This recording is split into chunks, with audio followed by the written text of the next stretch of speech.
Akhirnya Mbah Wahab putar otak, bagaimana kita bisa membiayai Nahdlatul Wathon ini secara mandiri. Akhirnya Mbah Wahab sohan pada Mbah Hasyim Asy'ari, Mbah, bagaimana kalau kita mendirikan badan usaha, lembaga ekonomi untuk menunjang gerakan dakwah. Akhirnya Mbah Hasyim Asy'ari merestui, oke, ACC, namanya Nahdlatul Tujjar, kebangkitan para ekonom, kebangkitan para usahawan, kebangkitan para saudagar. Yang menarik, nanti pidato Mbah Hasyim sudah ada di materi. Yang menarik itu 3 alasan Mbah Hasyim kenapa badan usaha milik para kiai pesantren ini penting. Pertama, kata Mbah Hasyim, ini yang perlu kita resapi bersama-sama di kancah hedonisme hari ini. Kata Mbah Hasyim, banyak kiai-kiai yang tajarud, mutajaridin kalau istilah hikam itu, mengisolir diri dari urusan duniawi, fokus ngaji, sila di pesantren, akhirnya sendi-sendi ekonominya terbengkalai. Karena sendi ekonomi terbengkalai, lalu dia jatuh kismin, jatuh miskin. Banyak para kiai yang miskin, akhirnya dari kemiskinan ini banyak para kiai yang mengorbankan muru'ah keilmuannya, merendah-rendahkan dirinya di hadapan orang bodoh yang kaya atau di hadapan penguasa yang zolim hanya untuk meraih bantuan. Ini Mbah Hasyim. Ini penting kita resapi hari ini.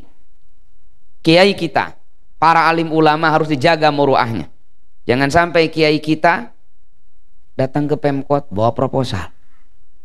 Ingat loh, Mbah Hasyim Asy'ari menyetir sebuah kisah dari Syekh Abu Hasan Asyadzili, pendiri Thariqah Syadziliyah.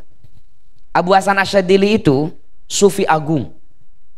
Jadi nanti Abu Hasan Asyadzili itu punya murid Abul Abbas Al-Mursi.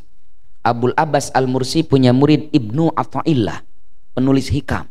Jadi penulis hikam itu cucu muridnya Abu Hasan Asyadzili. Abu Hasan Asyadzili itu sufi agung, ulama besar, tapi kaya raya.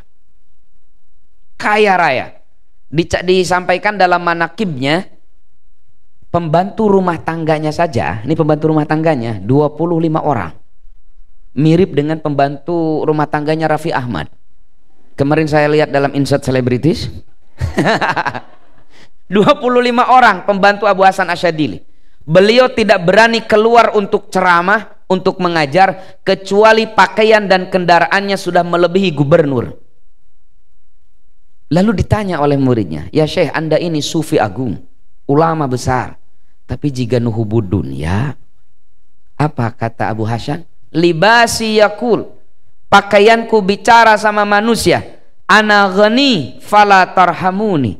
Wahai manusia, lihatlah, aku ini orang kaya, tak perlu kalian kasihani. Kalau dikasih saya terima. Yang dosa itu ingin diberi, betul gak? Coba cek dalam Ta'limul Muta'alim, salah satu penyebab kefakiran adalah ada perasaan ingin diberi orang. Itu yang dosa.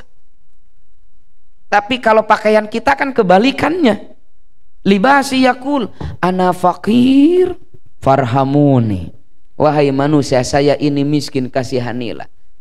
Sehingga cobalah cek saja ketika ada yang bawa minta-minta bantuan lah, bukan dari siapa-siapa, keluarga kita lah, sokalah curhat, tuh Pak Wali ya teh kobong balocor, WC marurang kali representatif, kalah curhat. Itu menunjukkan libasnya, pakainya bicara, ana fakir farhamuni. Mbah Hasyim tidak mau ulama dijatuhkan muruahnya hanya untuk sekeping rupiah. Makanya ulama perlu mandiri. Kata Mbah Hasyim, bikin lembaga keuangan, bikin lembaga ekonomi. Tema muktamar kita kali ini, kemarin itu, tentang kemandirian ekonomi.